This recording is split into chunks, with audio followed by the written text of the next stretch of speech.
কিরে মুন্না এতবার ইনভাইট দিচ্ছে কেন? যায় দেখি তোর গ্রুপে। আরে মুন্না এতবার ইনভাইট দিচ্ছ কেন, কিছু বলবা? আরে শফিক ভাই, তোমার সাথে না একটা পিচ্ছি দেখা করার জন্য অনেক কান্নাকাটি করতেছে। আরে মুন্না তুমি তো জানোই সেদিনকে একটা পোলা আমার সাথে ফ্রেন্ড হয়ে আমাকে গালাগালি করছিল। আরে না শফিক ভাই, ওই পিচ্ছিটা না অনেক ভালো, আপনি যা বলবেন আপনার সব কথা শুনবো, আর হয় আপনার সত্যিকারই ফ্যান। আচ্ছা মুন্না ঠিক আছে, তুমি ওকে গ্রুপে আনো আর আমি ওকে একটু টেস্ট করে দেখবো, দেখি ও আমার কেমন ফ্যান। ও ভাই, টপিক ভাইয়া বিগ ফ্যান বিগ ফ্যান, আপনার সব ভিডিও দেখি টপিক ভাইয়া। প্লিজ টপিক ভাইয়া তুমি আমার ফ্রেন্ড লিস্টে অ্যাকসেপ্ট করো।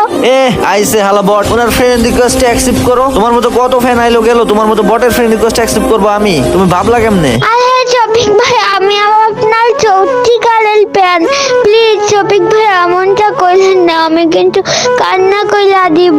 আরে ভাই তুমি তো সত্যি কান্না করে দিছো। আরে ভাই কান্না করো না, আমি যদি দেখতেছিলাম তুমি আমার সত্যিকারের ফ্যান কিনা। গাইস আমি কোনো ভিডিওতে মায়ের কসম দেই না, মায়ের কসম ছাড়া এই ভিডিওতে একটা লাইক এন্ড চ্যানেলটা সাবস্ক্রাইব করে দিও।